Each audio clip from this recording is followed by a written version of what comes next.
This is my true story. I found a baby outside my house on a freezing November morning, abandoned in a basket on my doorstep, wrapped in a torn blanket and crying from the cold. I had been living alone for 2 years after my wife divorced me and left me for another man, and I never expected to find an infant on my porch at 64 years old.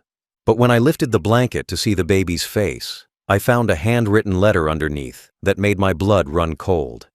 The letter was from my ex-wife, and what she wrote destroyed me all over again. But you won't believe what I did next. Before that, tell us where you're watching from and what time it is there right now. And please subscribe to this channel so that my stories can reach more people. I married my wife 30 years ago when we were both young and full of hope about building a life together, and I loved her with everything I had from the very first day we met until the day she walked out the door and destroyed everything we had built. I worked double shifts at the factory for most of our marriage, came home exhausted and aching, but always with enough energy to ask about her day and make sure she was happy and comfortable. I never raised my voice at her even when we disagreed, never came home drunk or angry or abusive like some of the other husbands in our neighborhood, treated her like a queen because I believed that's what good husbands were supposed to do for the women they loved. I gave her everything I could afford on a factory worker's salary. Bought her jewelry for birthdays and anniversaries, even when it meant I had to skip lunches at work to save the money. Took her on modest vacations when we could afford them. Made sure our house was always clean and in good repair. I thought I was being a good husband, thought our marriage was solid and stable, even if it wasn't particularly exciting or passionate. Thought we were building something that would last until we were old and gray together. I wasn't romantic in the traditional sense, didn't write her love poems or surprise her with grand gestures. But I showed my love through reliability and provision, and being there every single day without fail. But apparently my love was never enough for her. My steady, reliable presence wasn't what she wanted or needed. And somewhere along the way, she decided that 30 years of marriage to me was a waste of her life. She told me later, after she had already made her decision to leave, that she had been unhappy for years, but stayed because she didn't know what else to do or where else to go. She said I was boring and predictable, that our life together felt like being stuck in a rut that got deeper every year, that she craved excitement and passion and adventure that I didn't know how to provide. She said she felt like she was dying slowly in our marriage, suffocating under the weight of routine and sameness, and she needed to escape before it was too late. When I turned 62 years old, she told me she had met someone else, a man who made her feel alive again. A man who understood her in ways I apparently never had, despite 3 decades of trying. She said she was leaving me for him, that she had already moved most of her things to his apartment, that the divorce papers would be arriving soon, and she hoped I wouldn't make this difficult by fighting it. I was devastated, couldn't understand how 30 years of marriage could end so suddenly and completely. Couldn't comprehend how the woman I had devoted my entire adult life to could throw it all away for some man she barely knew. I begged her to reconsider, told her we could go to counseling or take a trip together or do whatever she needed to feel happy again. But she said her mind was made up and nothing I could say would change it. She said she had wasted enough of her life being married to someone who didn't excite her, and she wasn't going to waste whatever years she had left. She packed the rest of her belongings while I watched in stunned silence, loaded them into his car while he waited in the driveway, and drove away from the house we had shared for 3 decades without looking back even once. I stood in the doorway of our empty house watching her leave, watching 30 years of my life disappear down the street in the back of another man's car, and I felt something break inside me that I knew would never be fixed. The woman I loved more than anything in the world had decided I wasn't worth staying with, had found someone better, had chosen excitement and passion over loyalty and history, and the man who had worked himself to exhaustion trying to make her happy. She left me alone at 62 years old, with an empty house and a shattered heart, and I genuinely believed that was the worst pain I would ever experience in my life. I had no idea that 2 years later she would find a way to hurt me even more. The divorce papers arrived in the mail 3 weeks after she left, delivered by a process server who handed me the envelope with a sympathetic look that told me he had done this job enough times to recognize the devastation on my face. I opened the papers with shaking hands and read through page after page of cold legal language that reduced 30 years of marriage to a list of assets to be divided and debts to be settled. There was no explanation for why she was leaving beyond irreconcilable differences, no apology for the pain she was causing, no acknowledgement of the 3 decades we had spent together, building a life that she was now dismantling with the signature of a lawyer I had never met. She wanted half of everything we owned, including the house that I had paid the mortgage on for 25 years, half of my pension that I had earned through decades of factory work, half of our savings, even though most of it had come from my paychecks while she worked part-time jobs that barely covered her personal expenses. Her lawyer had drawn up the papers to extract maximum value from our marriage while giving her a clean exit to start her new life with her new man, and I was too heartbroken and exhausted to fight any of it. I just wanted it to be over, wanted the pain to stop, wanted to be alone so I could process what was happening to my life without having to negotiate with lawyers and argue about who deserved what. She moved in with him immediately after the divorce papers were filed, didn't even wait for the legal process to be complete before she was living openly with another man while still technically married to me. I saw photos on social media that mutual friends showed me. Pictures of her and him together looking happy and in love, posts about their new beginning and their exciting adventures, and how grateful she was to have finally found real happiness. She looked younger in those photos than she had looked in years, glowing with the kind of joy I apparently had never been able to give her, and seeing those images felt like being stabbed repeatedly in a heart that was already bleeding. I didn't fight the divorce, even though part of me wanted to make it difficult for her, wanted to drag out the process and force her to face what she was doing to our marriage, and to me. But I was 62 years old and tired and broken, and I didn't have the energy or the money to hire expensive lawyers to fight a battle I had already lost. I signed every paper her lawyer sent me, agreed to every term they proposed, let her take half of everything without argument or negotiation, because fighting would have required me to have hope that the marriage could be saved, and I had no hope left. The divorce was finalized 4 months after she left, 4 months of legal proceedings that felt like torture as I watched my marriage officially end, and my wife legally become someone else's partner. I sat alone in the courtroom on the day the judge signed the final decree, watching my wife sit on the other side of the room next to her new man, watching her smile with relief when it was over. She didn't look at me even once during the proceedings, didn't acknowledge my presence or show any emotion about the fact that we were ending 3 decades of marriage, just signed her name where her lawyer told her to sign and walked out of that courtroom holding her new man's hand. I went home to our house that was now just my house, walked through rooms that felt too big and too empty without her presence filling them, and I cried harder than I had cried since my mother died when I was young. Everything reminded me of her, the furniture we had picked out together, the photos on the walls from happier times, the kitchen where she used to cook our meals, all of it now contaminated with the memory of her rejection and abandonment. I had lost my wife, lost half my assets, lost my sense of identity as a married man, and I genuinely believed I would spend whatever years I had left alone in this empty house mourning the life that had been taken from me. For 2 years after the divorce was finalized, I heard absolutely nothing from my ex-wife. No phone calls or text messages or emails, no contact of any kind, as if the 30 years we spent together had been completely erased from her memory the moment she signed those divorce papers. I didn't reach out to her either because I had too much pride to beg for communication from someone who had made it clear she wanted nothing to do with me. And because part of me hoped that staying silent would somehow hurt her the way her silence hurt me. Mutual friends told me she had moved to another city with her new man, that they seemed happy together, that she had reinvented herself as someone younger and more carefree than the woman I had been married to for 3 decades.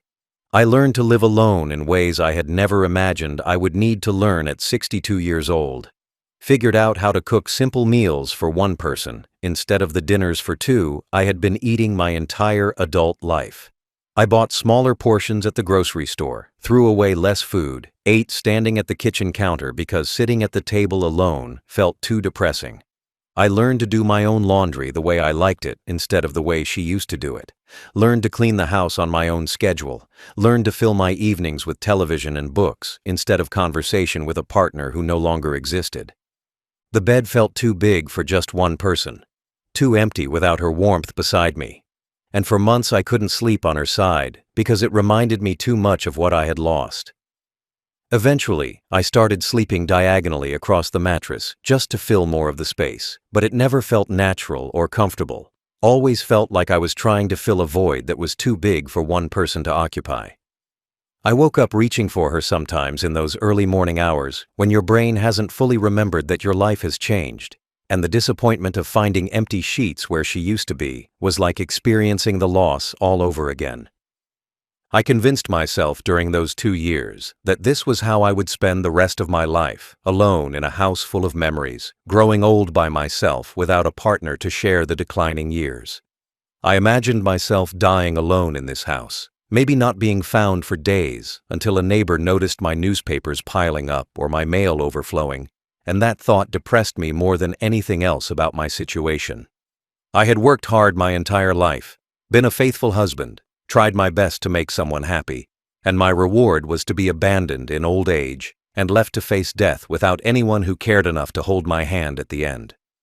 Friends and family tried to encourage me to start dating again, said I was still young enough to find someone new, that I deserved happiness and companionship and shouldn't give up on love just because one marriage ended badly. But I couldn't imagine opening my heart to someone new after being so thoroughly rejected by the woman I had loved for 30 years. Couldn't imagine trusting anyone enough to be vulnerable again after my ex-wife had used that vulnerability to destroy me.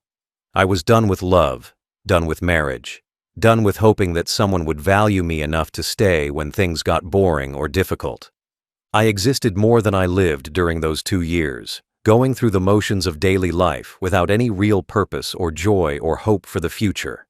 I worked my shifts at the factory, came home to my empty house, ate my solitary meals, watched television until I was tired enough to sleep, and repeated the same routine day after day until the days blurred together into a gray existence that felt like waiting to die. I had accepted that I was forgotten, unloved, a ghost haunting the house I had once shared with someone who had moved on to better things while I remained stuck in the past. Then, on a freezing November morning 2 years after my divorce was finalized, I heard crying outside my front door that would change everything and prove that my ex-wife wasn't quite done destroying my life yet. I woke up that November morning to temperatures well below freezing, the kind of cold that makes your bones ache and your breath visible even inside the house, and I had just started making coffee when I heard a sound that didn't belong in the quiet of my early morning routine. It was crying, faint but unmistakable, the sound of an infant in distress coming from somewhere outside my front door. At first I thought I was imagining it, thought maybe it was a cat or the wind or my mind playing tricks on me because I was still half asleep. But the crying continued and even got louder as I stood there in my kitchen trying to make sense of what I was hearing. I walked to the front door and opened it carefully, the cold air hitting my face immediately and making me wish I had grabbed a coat before investigating. And there on my doorstep was a sight that made my heart stop and my breath catch in my throat. A baby was lying in a wicker basket, the kind of basket you might use for laundry or groceries, wrapped in a torn blanket that looked like it had seen better days and wasn't providing nearly enough warmth for an infant left outside in freezing temperatures. The baby was crying hard, the kind of desperate crying that comes from being cold and hungry and abandoned, and I could see the little face was red from the effort of screaming into the morning air.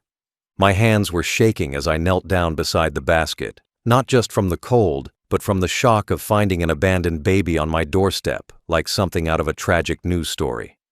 I looked up and down the street hoping to see someone who had just set the basket down temporarily. Maybe a mother who had run back to her car for something, or a person who was about to knock on my door to explain this situation. But the street was completely empty and silent, except for the baby's cries. Whoever had left this child here was long gone, had abandoned an infant in freezing weather on the porch of a stranger and driven away without looking back. I lifted the edge of the blanket to see the baby more clearly, to check if there was any obvious injury or reason for the crying beyond being cold and scared, and underneath the thin fabric I found something that made my blood turn to ice in my veins. There was a handwritten letter folded up and tucked beside the baby, the paper creased and wrinkled like it had been written quickly and folded carelessly. And even before I picked it up and unfolded it, I recognized the handwriting with a certainty that made me feel sick to my stomach.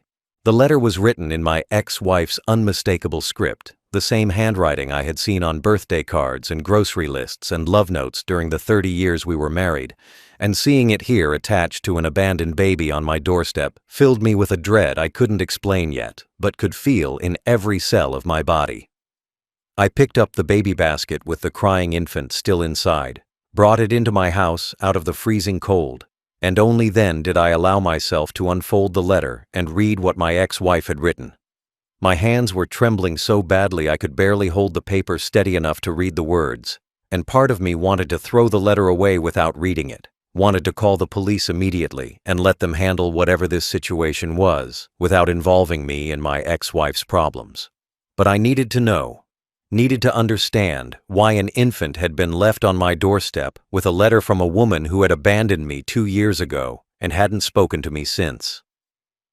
I sat down on my couch with the crying baby basket beside me, took a deep breath to steady myself, and began reading the letter that would shatter what little peace I had managed to build in the 2 years since my divorce.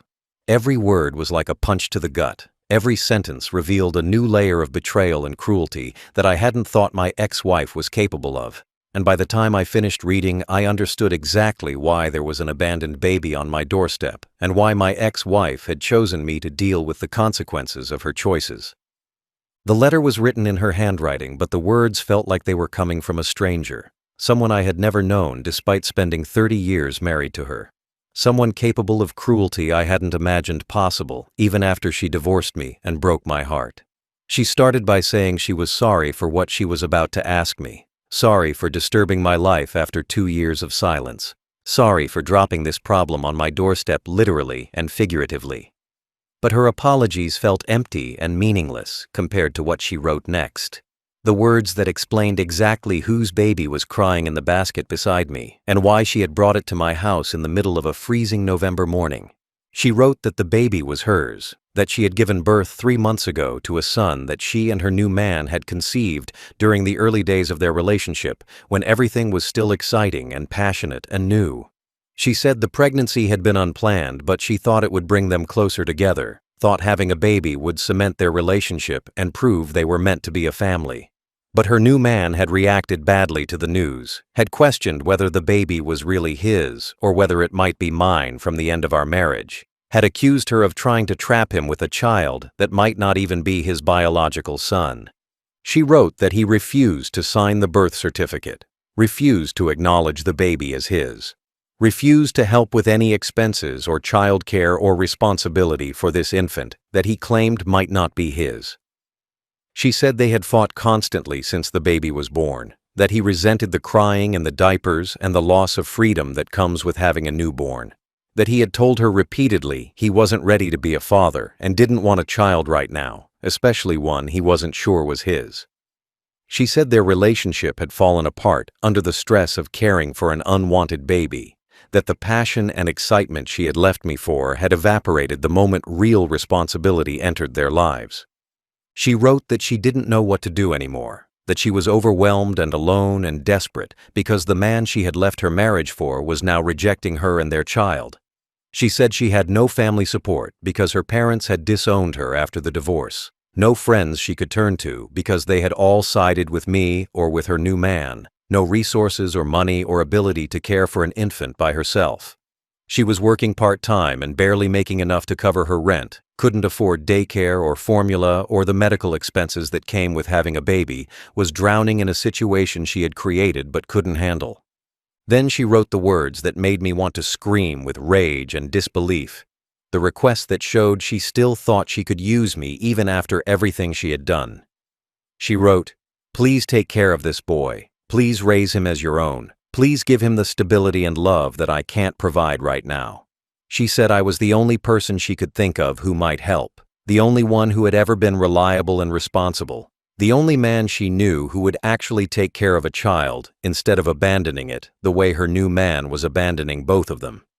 She wrote that she knew this was asking too much, knew she had no right to ask me for anything after divorcing me and disappearing from my life, but she was desperate and had nowhere else to turn. She ended the letter by saying she didn't want to hurt me or disturb my life any more than she already had, that she was sorry for everything she had put me through, that she hoped someday I could forgive her, even though she didn't deserve it. She said she wasn't asking me to take the baby forever, just until she could get her life together and figure out a better solution, though even as I read those words, I knew she had no intention of ever coming back for this child. She had made her choice, had abandoned her baby on my doorstep the same way she had abandoned our marriage, and now she expected me to clean up the mess she had made of her life while she disappeared again into whatever new beginning she was chasing. I sat on my couch holding that letter in my trembling hands while the baby continued crying in the basket beside me, and I felt a rage building inside me that was more intense than anything I had experienced during the divorce or the 2 years of lonely silence that followed. My ex-wife had destroyed our marriage because I was too boring for her, had left me for another man who promised excitement and passion, and now that her new relationship had fallen apart, she was dumping her mistakes on my doorstep like I was some kind of convenient trash bin for the consequences of her choices. She had the audacity to abandon her infant son in freezing temperatures outside my house, had written a letter asking me to raise a child that wasn't even mine, had assumed I would just accept this responsibility because I was reliable and responsible and stupid enough to clean up her messes. The baby wasn't mine, couldn't possibly be mine because we hadn't been intimate for months before she left, and the timeline didn't match up with when she got pregnant. This was her child with the man she had left me for, the product of the exciting, passionate relationship she had chosen over our boring, stable marriage. And now that relationship had imploded, she expected me to raise their son while she disappeared again to start over somewhere else. She had used me for 30 years of marriage, had taken half my assets in the divorce, and now she wanted to use me again as a free babysitter for a child that had nothing to do with me, except that his mother happened to be my ex-wife. Every logical, rational part of my brain was screaming at me to call social services immediately, to report an abandoned baby, and let the professionals handle this situation the way it should be handled. I should call the police and show them the letter, should let them track down my ex-wife and charge her with child abandonment, should make sure this baby was placed with a proper foster family, or adopted by people who actually wanted him instead of having him dumped on their doorstep. This wasn't my responsibility, wasn't my problem, wasn't something I should have to deal with at 64 years old after everything my ex-wife had already put me through. I could have walked away from this situation with a clear conscience, could have told myself that I had done my duty by calling the authorities and that whatever happened to the baby after that wasn't my concern. I owed my ex-wife nothing after she abandoned our marriage, owed this baby nothing since he wasn't my biological child, owed nobody anything except myself after spending decades sacrificing for people who didn't appreciate it. I had earned the right to be selfish, to protect my own peace and sanity, to refuse to be used one more time by a woman who had already taken everything from me. But even as these thoughts ran through my mind, even as I held the letter and felt the rage burning in my chest, I couldn't ignore the crying baby in the basket beside me. The crying had gotten weaker as the baby warmed up inside my house, softer now but still persistent, the sound of an infant who needed food and comfort and care. I forced myself to look at the baby properly for the first time since bringing the basket inside, forced myself to see past my anger at my ex-wife and focus on the tiny, helpless human being who had been abandoned through no fault of his own. The baby looked up at me with blue eyes that were starting to focus, his small face red from crying, his little fists waving in the air as he tried to communicate his needs the only way he knew how. He was maybe 3 months old based on his size, small and fragile, and completely dependent on whoever found him, and he had no idea that his mother had left him on a stranger's doorstep because she couldn't handle being a parent. This child hadn't asked to be born, hadn't chosen to be unwanted by his father and abandoned by his mother, hadn't done anything except exist in a situation that adults had created and then failed to deal with responsibly. I picked up the baby from the basket and held him in my arms for the first time, feeling his small, warm weight against my chest, and something shifted inside me that I couldn't explain with logic or reason. This tiny infant looked up at me with eyes that held no judgment or expectation or knowledge of the complicated adult drama that had led to him being abandoned on my doorstep. He didn't know that his mother had divorced me to be with his father. Didn't know that his existence was the result of a relationship built on betraying someone else. Didn't know that both of his biological parents had rejected him and left him to freeze on a stranger's porch. All he knew was that he was hungry and cold and scared, and right now I was the only person in the world who could help him. I looked down at this completely innocent face, at the soft, downy hair on his head, and the tiny, perfect fingers that gripped my shirt as I held him. And I realized that this baby was a victim, just like I was a victim of my ex-wife's selfishness and cruelty. He didn't choose to be born into a situation where his father rejected him and his mother abandoned him. Didn't deserve to be unwanted and unloved before his life had barely begun. Didn't deserve to pay for the mistakes and failures of the adults who created him. My ex-wife had abandoned both of us in different ways, had thrown us both away when we became inconvenient or difficult, or less exciting than whatever new life she was chasing. The baby started crying again, harder this time, and I realized he was probably hungry, since God knows how long it had been since he was fed before being left on my doorstep.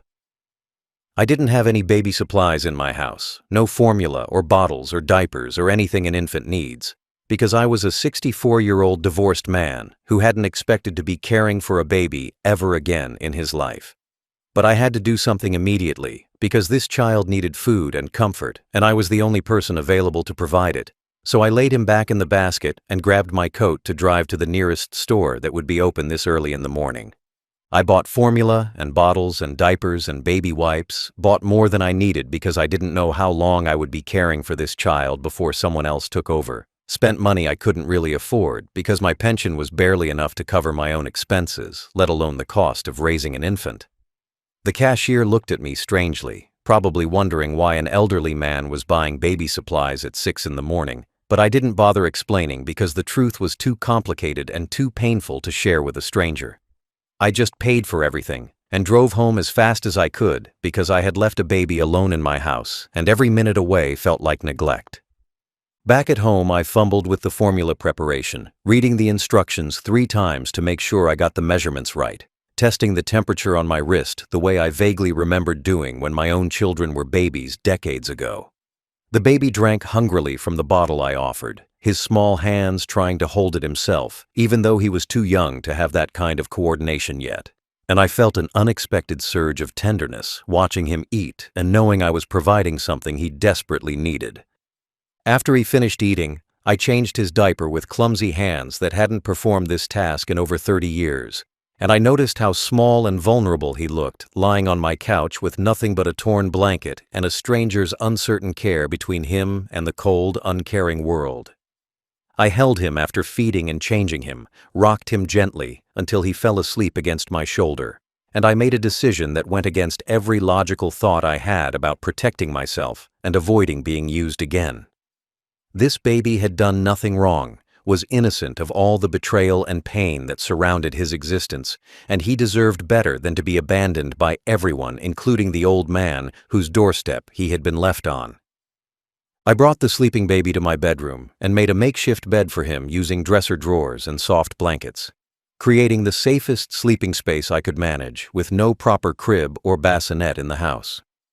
I watched him sleep for a long time, watched his tiny chest rise and fall with each breath, watched his face relax into the peaceful expression that babies get when they finally feel safe and warm and fed. He looked so small and helpless lying there, so completely dependent on me for his survival, and I realized that despite my anger at my ex-wife and my shock at this situation, I couldn't call social services and hand him over to strangers who would process him through a broken system. I made the decision that night to keep him, to raise him as my own, to become the father that his biological parents refused to be. I had no legal right to this child, no biological connection, no obligation beyond basic human decency to care for an abandoned infant. But somehow those facts didn't matter as much as the simple truth that he needed someone, and I was there. My ex-wife had abandoned him, just like she had abandoned me. And maybe that shared experience of rejection created a bond between us that went deeper than blood or legal documents. We were both unwanted by the same woman, both thrown away when we became inconvenient, both left to figure out how to survive without the person who was supposed to love us. The next morning, I went to the courthouse and started the legal process of establishing custody, explaining to a sympathetic social worker that my ex-wife had abandoned her baby on my doorstep with a letter asking me to care for him. I showed them the letter as proof, gave them her last known contact information, though I suspected she had already disappeared to avoid any legal consequences for child abandonment. The social worker asked if I was sure I wanted to take on this responsibility at my age, reminded me that raising a baby was exhausting even for young people, suggested that foster care might be a better option since I was a 64-year-old single man with limited resources. But I insisted that I wanted to keep the baby, that I would do whatever was necessary to become his legal guardian, that he deserved to be raised by someone who actually wanted him instead of being shuttled through foster homes where he would just be another case number. The system moved slowly, but eventually granted me temporary custody while they investigated my ex-wife for child abandonment. And during those months of waiting, I learned how to be a father all over again to an infant who needed everything from me. I named him Samuel, choosing a name that meant God has heard, because someone needed to hear this child's silent cries for help and love, and a parent who wouldn't abandon him. Taking care of Samuel was harder than I remembered from when my own children were babies decades ago, probably because I was older now and my body didn't have the energy or resilience it once had. I woke up multiple times every night to feed him and change him, spent my days exhausted and running on coffee and determination, learned to function on 4 hours of sleep split into 1-hour increments. My back hurt from carrying him, my arms ached from rocking him, my ears rang from his crying during those difficult first months when babies cry for reasons you can't always identify or fix.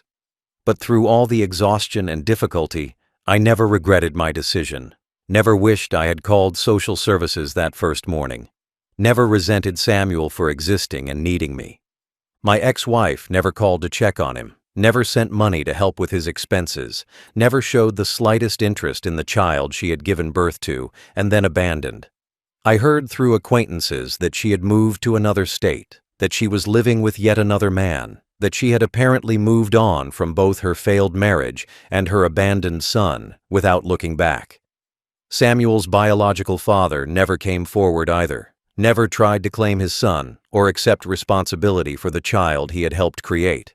They had both walked away from this innocent baby, and I was the one who stayed and became his father in every way that mattered. For 8 years now, I have been Samuel's father in every way except biology, raising him from the 3-month-old infant who was abandoned on my doorstep to the 8-year-old boy who fills my house with laughter and energy and purpose.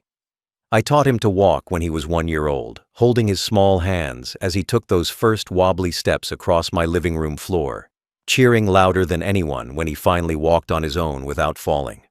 I taught him to talk, spent hours reading him books and pointing at pictures and repeating words until he started mimicking the sounds and eventually forming his own sentences.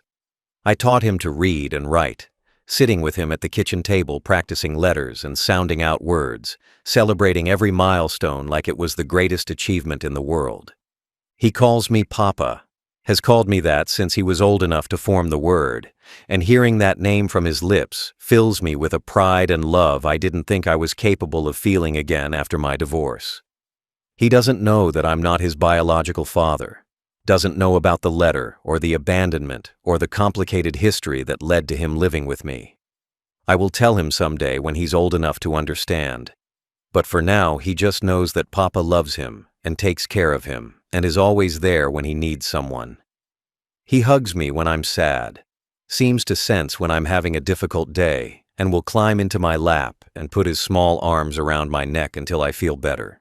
He has filled the house that my ex-wife left empty, brought life and noise and purpose back into rooms that had been silent and lonely for 2 years before he arrived.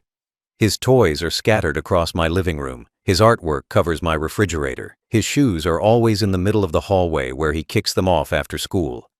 The house that used to feel too big for one person now feels perfectly sized for two, and I can't imagine living here without his presence making every day feel less empty.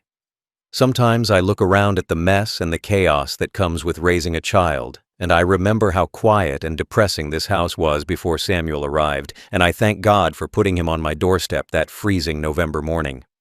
The neighbors whisper about me sometimes. I can see them talking and looking in our direction when we're outside, clearly gossiping about the old man who is raising a child that isn't his. They probably think I'm crazy for taking on this responsibility at my age. Probably wonder about the story behind how I ended up with a young boy who doesn't look anything like me. Some of them have asked directly about Samuel's parents, where his mother is, why I'm raising him alone, and I give them vague answers about complicated family situations without going into the details of my ex-wife's betrayal and abandonment. Let them think whatever they want to think. Let them gossip and judge and speculate, because their opinions don't matter compared to Samuel's well-being and happiness. Samuel is mine now in every way that matters, not by blood, but by choice, by sacrifice, by the love my ex-wife never understood or valued during our 30 years of marriage. I chose him when both of his biological parents rejected him, chose to be his father when I could have walked away, chose to love him even though he was born from the relationship that destroyed my marriage. Every diaper I changed, every nightmare I comforted, every fever I worried through, every school event I attended, every meal I cooked, every story I read, every tear I dried, all of it was a choice I made because I wanted to be his father more than I wanted to protect myself from more pain. He has saved me just as much as I saved him that morning when I found him freezing on my doorstep. Gave me a reason to keep living when I had resigned myself to dying alone and forgotten in an empty house. My ex-wife threw away both her husband and her child, threw away two people who loved her or would have loved her, threw away her chance at redemption and family, and the kind of love that lasts beyond passion and excitement. My ex-wife lives somewhere far away now, according to the occasional bits of information that filter back to me through people who still have contact with her. Probably moved on to yet another relationship with yet another man who promises excitement until the reality of adult responsibility makes things boring again. I heard she got remarried about 3 years ago. Heard she's living a comfortable life with her new husband, who apparently has money and takes her on vacations and gives her the adventure she always claimed she needed. She has reinvented herself once again, created a new identity and a new story that probably doesn't include the inconvenient facts about the husband she divorced and the baby she abandoned on a freezing doorstep. She doesn't know that Samuel won first place in the school science fair last year, that he built a working volcano model with such enthusiasm and careful attention to detail that the judges couldn't help but give him top honors. She wasn't there to see his face light up when they called his name, wasn't there to take pictures or tell him how proud she was, wasn't there for any of it because she chose not to be. I was there though, stood in that crowded school gymnasium with all the other parents, clapped louder than anyone when Samuel walked up to accept his blue ribbon, and took so many photos that my phone memory was nearly full by the end of the ceremony. She doesn't know that Samuel looks exactly like her when he smiles, has her same dimple on his left cheek and her same way of scrunching up his nose when he finds something funny. Sometimes I see her in his face and it hurts in a complicated way, reminds me of what I lost, but also what I gained. Reminds me that this beautiful child came from someone who was capable of such cruelty. He has her eyes too, the same blue-gray color that changes depending on the light, and sometimes when he looks at me, I see glimpses of the woman I used to love before she became someone I didn't recognize. She doesn't know that every single night before bed, Samuel says his prayers and includes a line that he came up with himself without any prompting from me. He prays for the mama who gave me to the best papa in the world, thanks God for making sure he ended up with someone who loves him, expresses gratitude for the abandonment that led him to me, even though he doesn't fully understand what happened. The first time I heard him pray those words, I had to leave his room so he wouldn't see me crying, had to stand in the hallway with my hand over my mouth to keep the sobs quiet, while this innocent child thanked God for the trauma that brought us together. My ex-wife threw away everything when she left that baby on my doorstep, threw away her chance to be a mother, threw away her opportunity to watch her son grow up and become an amazing person, threw away any possibility of redemption for how she destroyed our marriage. She lost her husband when she divorced me, lost her son when she abandoned him, lost any claim to being a decent human being when she chose her own comfort over a helpless infant's survival. She had everything she needed to be happy, a reliable husband and a beautiful child, but she was too focused on chasing excitement to recognize that real love and real family were right in front of her.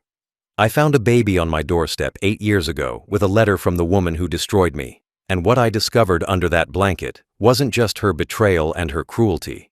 It was my second chance at love and my reason to keep living when I had given up on having purpose.